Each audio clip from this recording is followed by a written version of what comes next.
ये कहानी है मेलबर्न के पास ही पड़ती एक जगह ट्रगनीना की, जहां 14 दिसंबर 2014 की सुबह 4 बजे एक कार का सामने से आ रहे एक ट्रक के साथ एक्सीडेंट हो गया।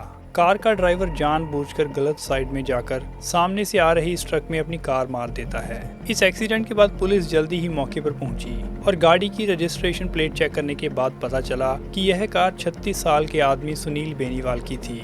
फिर जब पुलिस ने पास ही डियर पार्क में सुनील बेनीवाल के घर जाकर चेक किया, तब उन्हें घर के अंदर से ही एक और लाश मिली और यह लाश थी सुनील बेनीवाल की 32 साल की पत्नी दीपशिखा गोदारा की। इन्वेस्टिगेशन की शुरुआत से ही यह बात साफ थी कि सुनील बेनीवाल ने अपने घर में पहले अपनी पत्नी का मर्डर किया और फिर जानबूझकर ट्रक में अपनी कार को मारकर आत्महत्या की। लेकिन यहाँ पर सबसे बड़ा सवाल ये था कि उसने ऐसा किया क्यों, और अपनी आज की इस वीडियो में हम इसी सवाल का जवाब ढूंढने की कोशिश करेंगे। तो चलो शुरू करते हैं अपनी आज की इस वीडियो को और जानते हैं सुनील बेनीवाल और दीपशिखा गोदारा की मौत के पीछे के असल कारणों को।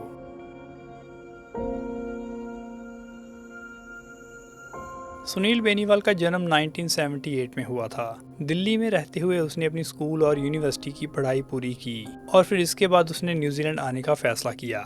साल 2007 में उसने न्यूजीलैंड की सिटीजनशिप मिलने के बाद ऑस्ट्रेलिया के मेलबर्न शहर में रहते अपने बड़े भाई के पास जाने का फैसला किया और फिर उसी साल सुनील इंडिया आया, जहां पर उसकी दीपशिखा गोदारा नाम की लड़की से उसके परिवार के द्वारा अरेंज मैरिज कर दी गई। दीपशिखा भी दिल्ली में ही पैदा हुई थी और वहीं पर उसने फिजियोथेरेपी की पढ़ाई पूरी की। शादी के बाद अगस्त 2007 में दीपशिखा का ऑस्ट्रेलिया का वीजा लग जाता है और फिर ऑस्ट्रेलिया आने के बाद दीपशिखा को फिजियोथेरेपी में ही जॉब भी मिल जाती है और दूसरी तरफ सुनील आईटी इंडस्ट्री में जॉब करता था और अब इन दोनों को ही अपनी अपनी फील्ड में काम मिलने के बाद इनकी मैरिड लाइफ स्मूथ चलनी शुरू हुई और फिर शादी के पूरे 4 साल बाद 23 मार्च 2011 को इनके घर एक बेटा पैदा हुआ और इन्होंने अपने बेटे का नाम रखा जॉश बेनीवाल। ऊपर से देखने में इन दोनों की जिंदगी काफी शांतमयी थी, लेकिन दीपशिखा की लाइफ में मुश्किलों का दौर साल 2007 में ही शुरू हो गया था। ऑस्ट्रेलिया आने के कुछ ही महीनों बाद सुनील बेनीवाल के द्वारा दीपशिखा के साथ मेंटल और फिजिकल हरासमेंट की जाने लगी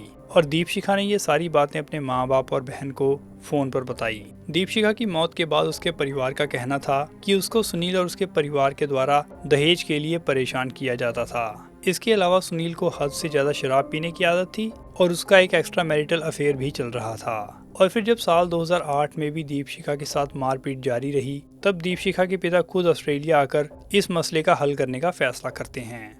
ऑस्ट्रेलिया आने के बाद उन्होंने दीपशिखा को साथ लेकर एक लॉयर से मीटिंग की। लॉयर ने सलाह दी कि सबसे पहले दीपशिखा सुनील के खिलाफ पुलिस में एक ऑफिशियल रिपोर्ट दर्ज करवाए और वकील की सलाह के बाद दीपशिखा ने एग्जैक्टली ऐसे ही किया और साल 2008 के जून महीने में उसके द्वारा विक्टोरिया पुलिस में सुनील के खिलाफ एक ऑफिशियल रिपोर्ट दर्ज करवा दी गई। इस रिपोर्ट में दीपशिखा बताती है कि साल 2008 की शुरुआत में सुनील के कुछ रिलेटिव्स इंडिया से मेलबर्न घूमने आते हैं और ये लोग कम से कम 2 महीने इनके घर पर ही रुके। दीपशिखा के मुताबिक सुनील का एक चाचा था जिसे सुनील की तरह ही बहुत ज्यादा शराब पीने की आदत थी और जिस दिन भी ये दोनों ज्यादा शराब पी लेते, उसी दिन इनके द्वारा दीपशिखा को अपनी शादी पर कम दहेज देने के लिए टारगेट किया जाता। दीपशिखा कहती है कि उसने कई बार अपने लिए स्टैंड लेने की भी कोशिश की, लेकिन जब भी वह जवाब देती, सुनील के द्वारा रिश्तेदारों के सामने ही उसके साथ मारपीट की जाती। इस पुलिस रिपोर्ट के बाद दीपशिखा सुनील से अलग होकर कुछ समय के लिए दूसरे घर में रहने लगी, पर क्योंकि उसकी शादी किसी रिश्तेदार के द्वारा अरेंज की गई थी, जिस कारण फैमिली की इंटरवेंशन के बाद इन दोनों ने फिर एक साथ रहना शुरू कर दिया। मगर जैसे ही दीपशिखा वापस घर लौटी, मारपीट का दौर दोबारा शुरू हो गया।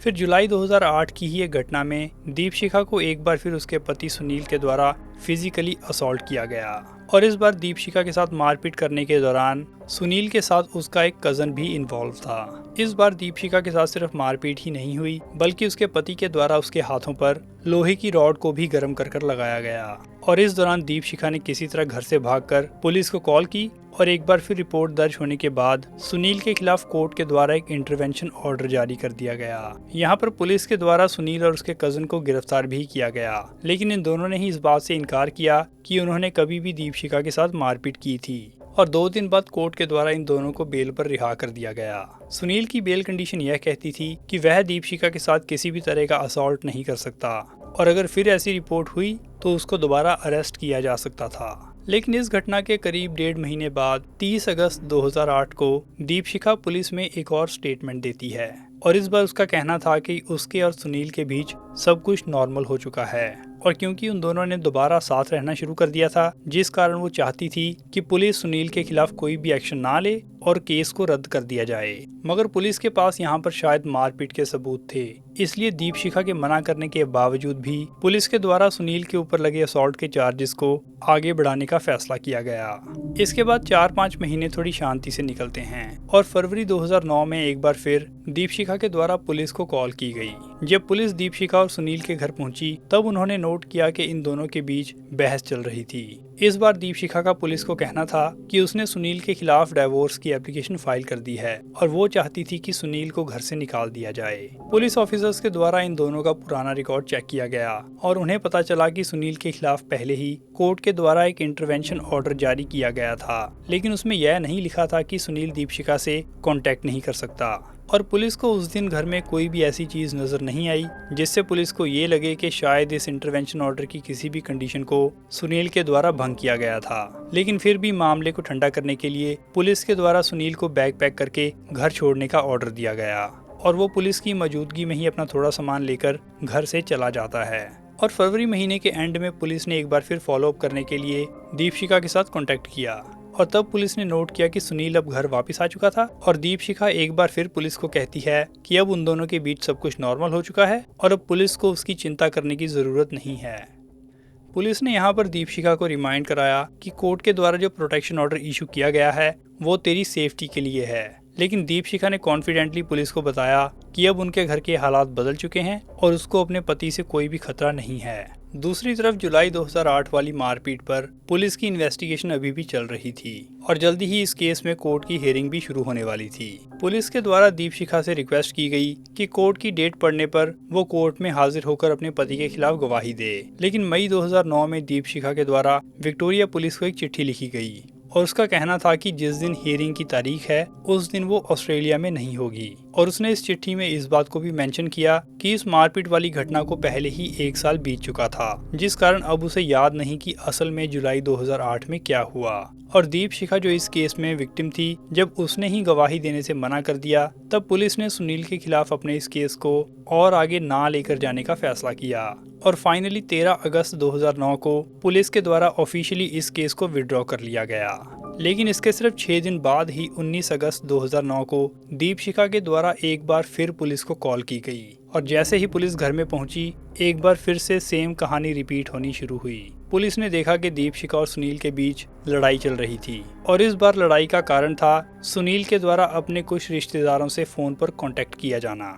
दीपशिखा को सुनील के कुछ रिश्तेदार पसंद नहीं थे, जिस कारण वो चाहती थी कि वो इन लोगों से कांटेक्ट ना करे। लेकिन जब सुनील ने उसकी बात नहीं मानी तब इन दोनों में बहस शुरू हुई और दीपशिखा का कहना था कि सुनील ने इस आर्गुमेंट के दौरान उसको 2 थप्पड़ मारे। जिस टाइम की ये घटना है उससे सिर्फ एक दिन पहले ही कोर्ट के द्वारा इशू किया गया इंटरवेंशन ऑर्डर भी एक्सपायर हो चुका था, जिस कारण 19 अगस्त की इस घटना के बाद कोर्ट के द्वारा एक और इंटरवेंशन ऑर्डर इशू कर दिया गया। फिर 3 हफ्ते बाद 9 सितंबर 2009 को विक्टोरिया पुलिस एक रूटीन चेकअप करने दीपशिखा के घर गई और अब दीपशिखा का कहना था कि उसने और सुनील ने अलग अलग रहना शुरू कर दिया है और पिछले 3 हफ्तों में इन दोनों के बीच एक बार भी कांटेक्ट नहीं हुआ। और फिर साल 2009 में दीपशिखा के साथ किया गया पुलिस का ये कांटेक्ट अगले कुछ सालों के लिए आखिरी कांटेक्ट बन गया, क्योंकि 2009 की इस घटना के बाद साल 2010 और 2011 भी निकल गया और इन 2-2.5 सालों में पुलिस के रिकॉर्ड में कोई भी ऐसा इंसिडेंट दर्ज नहीं है जिसमें दीपशिखा ने सुनील के खिलाफ कोई शिकायत की हो। इसी दौरान इन दोनों ने फिर से एक साथ रहना शुरू कर दिया और मार्च 2011 में इनके घर एक बच्चा पैदा हुआ। और फिर साल 2012 शुरू होते ही साल 2008 और 2009 वाली घटनाएं रिपीट होना शुरू हुई। 12 जून साल 2012 को दीपशिखा के द्वारा पुलिस को कांटेक्ट किया गया। पुलिस के आने पर दीपशिखा ने सुनील के ऊपर थप्पड़ मारने का आरोप लगाया, लेकिन यहाँ पर दीपशिखा के साथ किसी भी वायलेंस का एविडेंस पुलिस को नहीं मिला। लेकिन इसके बावजूद पुलिस के द्वारा सुनील को घर से अपना सामान पैक करके कहीं और जाने के लिए कहा गया। 12 जून की इस घटना के पूरे 3 हफ्ते बाद 30 जून 2012 को दीपशिखा ने एक बार फिर पुलिस को कॉल की और जब पुलिस इस कॉल पे रिस्पॉन्ड करते हुए उसके घर पहुंची, उन्होंने देखा कि सुनील अब घर में वापस आ चुका था और इस बार इन दोनों के बीच आर्ग्यूमेंट चल रहा था सुनील के एक्स्ट्रा मैरिटल अफेयर को लेकर। इसके अलावा दीपशिखा का कहना था कि सुनील ने शराब पीते हुए एक खाली कांच का गिलास उसकी तरफ फेंका। इसके 2 दिनों बाद कोर्ट में सुनील की पेशी हुई और जज के द्वारा सुनील के खिलाफ 6 महीने का इंटरवेंशन ऑर्डर जारी कर दिया गया। लेकिन जब पुलिस ने दीपशिखा से डिटेल्ड स्टेटमेंट मांगी, तब दीपशिखा ने पूरी डिटेल में जानकारी देने से मना कर दिया। पुलिस ने यहाँ पर दीपशिखा का मेडिकल चेकअप करवाने की भी कोशिश की, लेकिन उसके द्वारा पुलिस की इस ऑफर को भी ठुकरा दिया गया। अब साल 2012 खत्म होते होते कोर्ट के द्वारा 6 महीने के इंटरवेंशन ऑर्डर को 2 साल में तब्दील कर दिया गया। इस केस में खास बात यह थी कि विक्टोरिया पुलिस के द्वारा कम से कम 3 बार दीपशिखा के केस को फैमिली वायलेंस ऑर्गेनाइजेशन को रेफर किया गया था, लेकिन दीपशिखा ने कभी भी इस ऑर्गेनाइजेशन की किसी भी कम्युनिकेशन का जवाब नहीं दिया और हर बार दीपशिखा के केस को enable to make a contact कहकर बंद कर दिया जाता। इसके बाद साल 2013 भी पूरी शांति से बीता और दीपशिखा की तरफ से पुलिस में कोई भी इंसिडेंट रिपोर्ट नहीं की गई और इस केस में अगली अपडेट आती है जून 2014 को, जब दीपशिखा का उसी के साथ काम करने वाले आदमी क्लिंटन हार्पर के साथ रिलेशनशिप शुरू हुआ। जिस टाइम पर इन दोनों के बीच बातचीत शुरू हुई, उस वक्त दीपशिखा अभी भी सुनील के साथ ही रह रही थी, लेकिन क्लिंटन हार्पर ने पुलिस को दिए अपने बयान में ये बताया कि उस वक्त तक दीपशिखा और सुनील लीगली सेपरेट हो चुके थे और सितंबर 2014 में दीपशिखा ने क्लिंटन के साथ मेलबर्न के एक सबर्ब डियर पार्क में घर किराए पर लेकर रहना शुरू किया। यहाँ पर दीपशिखा और सुनील के बेटे जॉश की कस्टडी भी दीपशिखा के पास ही थी और पुलिस की इन्वेस्टिगेशन ये बताती है कि सुनील को भी दीपशिखा के उससे अलग होने के फैसले को लेकर कोई आपत्ति नहीं थी और इन दोनों की सेपरेशन पूरी शांति से हुई। लेकिन कुछ समय बाद सुनील के द्वारा दीपशिखा के इंडिया रहते परिवार को कांटेक्ट करके उनको प्रेशराइज किया जाने लगा और उसका कहना था कि अगर दीपशिखा उसकी जिंदगी में वापस नहीं आई तो वो जल्दी ही आत्महत्या करने वाला है। और अब साल 2014 के नवंबर महीने में सुनील की एक कजन की इंडिया में शादी थी और अलग होने से पहले दीपशिखा का सुनील के साथ इस शादी पर जाने का प्लान था। इसलिए क्लिंटन के साथ मूव होने के बावजूद दीपशिखा 21 नवंबर 2014 को अपने बेटे जॉश और अपने पहले पति सुनील के साथ शादी अटेंड करने के लिए इंडिया आ गई। दीपशिखा ने क्लिंटन को बताया कि हिंदी रीति रिवाजों के हिसाब से उसे इस शादी में जाना ही पड़ेगा और यहाँ पर क्लिंटन को भी इस बात पर कोई खास आपत्ति नहीं थी, क्योंकि इस शादी पर जाने का प्लान सुनील और दीपशिखा के सेपरेट होने से पहले हुआ था। दीपशिखा ने ऑस्ट्रेलिया में ही रहते अपनी जान पहचान के कुछ इंडियन लोगों को बताया कि वो सुनील के साथ इंडिया सिर्फ इसलिए जा रही थी ताकि इंडिया में रहते उसके परिवार को यह पता ना चले कि वो दोनों अलग हो चुके हैं। लेकिन पुलिस की इन्वेस्टिगेशन में पता चला कि इंडिया में रहते इन दोनों के परिवारों को इनके डाइवोर्स के बारे में पूरी जानकारी थी और इन दोनों की ही फैमिलीज को इस बात की उम्मीद थी कि अगर ये दोनों शादी अटेंड करने एक साथ आ रहे हैं तो फिर शायद इन दोनों में दोबारा सुलह होने का भी चांस था। लेकिन इस बार दीपशिखा का सुनील से अलग होने का फैसला पक्का था और इसीलिए उसने इंडिया से दिसंबर के तीसरे हफ्ते वापस आने की जगह 2 दिसंबर को ही लौटने का फैसला किया। लेकिन फिर उसको पता चला कि उसकी टिकट जो 2 दिसंबर की थी, सुनील के द्वारा उसको 9 दिसंबर तक एक्सटेंड करवा दिया गया था। यहाँ पर सुनील की कोशिश थी कि शायद ऑस्ट्रेलिया लौटने से पहले इंडिया में ही वो एक बार फिर दीपशिखा के साथ रिकनसाइल कर ले और यहाँ पर उसने इंडिया लैंड होते ही दीपशिखा का फोन भी तोड़ दिया ताकि वो ऑस्ट्रेलिया में रहते क्लिंटन के साथ कांटेक्ट ना कर सके और इन्हीं सब हरकतों की वजह से दीपशिखा का मन अब पक्का हो चुका था। अब दीपशिखा और सुनील अपने बेटे जॉश के साथ 11 दिसंबर को ऑस्ट्रेलिया वापस लौटे और अगले दिन 12 दिसंबर को क्लिंटन हार्पर दीपशिखा को पिक करने सुनील के घर गया। क्लिंटन ने पुलिस को दिए गए अपने बयान में ये कहा कि जब वो दीपशिखा को पिक करने सुनील के घर गया तब उसने नोट किया कि सुनील बहुत ही ज्यादा पोलाइट था और उसके बिहेवियर में कोई भी एग्रेशन नजर नहीं आया। लेकिन दीपशिखा क्लिंटन को कई बार ये बात बता चुकी थी कि सुनील ने उसको जान से मारने की धमकी दी है, पर दीपशिखा ने पुलिस को दी गई किसी भी स्टेटमेंट में इस बात को पहले मेंशन नहीं किया था। अब बात है 13 दिसंबर 2014 की रात की। रात के 8:40 पर दीपशिखा क्लिंटन को यह कहकर घर से निकली कि वो सुनील के घर से अपने बेटे को पिक करने जा रही है और आमतौर पर उसको ऐसा करने में 15 मिनट लगते थे। लेकिन अब रात के 10:30 हो चुके थे और दीपशिखा अभी भी घर वापस नहीं आई थी। तब क्लिंटन ने खुद सुनील के घर जाकर चेक करने का फैसला किया। उसने देखा कि दीपशिखा की कार अभी भी सुनील के घर के ड्राइववे में ही खड़ी थी और उसको ड्राइववे में ही सुनील सिगरेट स्मोक करते और बियर पीते हुए दिखाई दिया। यहाँ पर उसके द्वारा सुनील से पूछा गया कि दीपशिखा कहाँ है। इसके जवाब में सुनील का कहना था कि वो अपनी गाड़ी उसके घर ही छोड़कर अपने बेटे जॉश के साथ उसकी सिस्टर इन लॉ के घर गई है। लेकिन जब क्लिंटन ने दीपशिखा का फोन ट्राई किया तो उसने अपना फोन भी नहीं उठाया। और फिर रात के 12 से 12:30 के बीच दीपशिखा के मोबाइल से क्लिंटन को 2 मैसेज किए गए, जिसमें उसका कहना था कि वो अपनी सिस्टर इन लॉ के घर में है।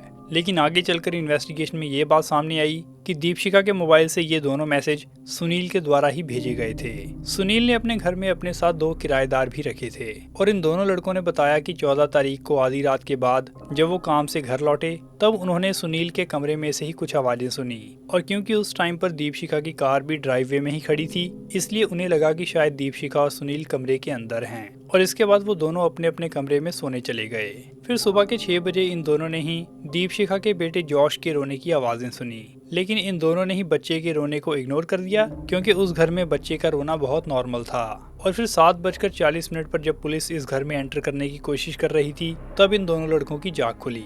घर पर पहुंची पुलिस ने इन दोनों लड़कों को बताया कि सुनील बेनीवाल की कम से कम 3 घंटे पहले एक सड़क हादसे में मौत हो चुकी है और वो उसकी मौत की खबर देने ही उस सुबह उस घर में पहुंचे थे। और क्योंकि उस सुबह भी दीपशिखा की गाड़ी अभी भी ड्राइववे में ही खड़ी थी, जिस कारण लड़कों को लगा कि शायद दीपशिखा अभी भी बेडरूम में है। और जब वो पुलिस के साथ बेडरूम में चेक करने गए तब उन्होंने देखा कि सुनील के बेडरूम में ही दीपशिखा की लाश पड़ी हुई थी। सुनील की गाड़ी की ट्रक के सामने से हुई टक्कर इतनी भयानक थी कि रेस्क्यू टीम को कार में से उसकी बॉडी निकालने को पूरे 3 घंटे लग गए। और जब सुनील की लाश को कार से निकाला गया तब पुलिस को उसकी जेब से एक नोट मिला, जिसमें उसने साफ साफ लिखा था कि उसने कुछ ही घंटे पहले अपनी पत्नी का कत्ल कर दिया है और अब उसके कत्ल करने के बाद वो खुद आत्महत्या करने जा रहा है। दीपशिखा की पोस्टमार्टम रिपोर्ट में ये पता चला कि पहले सुनील के द्वारा उसका गला घोंटकर उसको बेहोश किया गया और बेहोशी की हालत में ही उसके गले पर चाकू मारकर उसकी हत्या की गई। पुलिस की इन्वेस्टिगेशन में दीपशिखा की मेंटल हेल्थ पर भी कुछ बातें सामने आई। पता चलता है कि दीपशिखा कई सालों से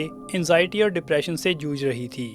समय समय पर उसे ऑब्जर्वेशन के लिए हॉस्पिटल में भी रखा गया और डॉक्टर्स के द्वारा उसको अपनी कंडीशन से डील करने के लिए कई दवाइयां भी दी गई। लेकिन दीपशिखा ने उसकी मेंटल हेल्थ के लिए बनाए गए प्लान को कभी भी कंसिस्टेंटली फॉलो नहीं किया और अपनी लाइफ के कुछ आखिरी महीनों में उसने साइकोलॉजिस्ट के पास जाना भी छोड़ दिया था। पुलिस कभी भी इस बात को कंफर्म नहीं कर पाई कि क्या दीपशिखा की मौत 13 तारीख को हुई या फिर 14 तारीख को। आस पड़ोस में रहने वाले लोगों ने ये बताया कि 13 दिसंबर की रात 10:30 से 11 बजे के बीच सुनील के बेडरूम में से चीखने की आवाजें सुनी जा सकती थी। और पुलिस का भी यही मानना है कि दीपशिखा को आधी रात के आसपास किसी समय कत्ल किया गया। विक्टोरिया स्टेट कॉरोनर ने इन दोनों कत्लों के पीछे के कारणों को जानने के लिए एक थॉरो इन्वेस्टिगेशन भी करवाई। और जो भी जानकारी इस वीडियो में आपके सामने पेश की गई है वो सारी जानकारी इसी डॉक्यूमेंट में से ली गई है। दीपशिखा ने इस केस में कई बार अपने घरवाले से अलग होने की कोशिश की। जब भी उसके साथ घर में मारपीट होती उसके द्वारा पुलिस रिपोर्ट भी करवाई जाती, लेकिन वो सुनील से हमेशा के लिए डिवोर्स लेकर अलग होने के फैसले को डिले करती रही और उसकी इसी कंफ्यूजन के कारण एक बहुत ही अनस्टेबल रिलेशन में एक बच्चे का भी जन्म हुआ। और अंत में जब उसने फाइनली सुनील से अलग होने का फैसला किया तब सुनील को ये फैसला पसंद नहीं आया और उसके द्वारा दीपशिखा के साथ बार बार रिकंसाइल करने की कोशिश भी की गई। लेकिन जब उसकी सारी कोशिशें फेल हुई तब उसने पहले दीपशिखा को कत्ल किया और फिर बाद में आत्महत्या कर ली। और यहाँ पर 2 अडल्ट्स के द्वारा लिए गए गलत फैसलों का खामियाजा भुगतना पड़ा उनके सिर्फ 2-2.5 साल के बच्चे जॉश को। बाकी इस वीडियो को हम यहीं पर खत्म करेंगे। आप इस केस पे अपनी ओपिनियन कमेंट्स में बता सकते हैं। वीडियो को लाइक और शेयर कर दें, चैनल को भी सब्सक्राइब कर लें। मिलते हैं अगली वीडियो में। Take care.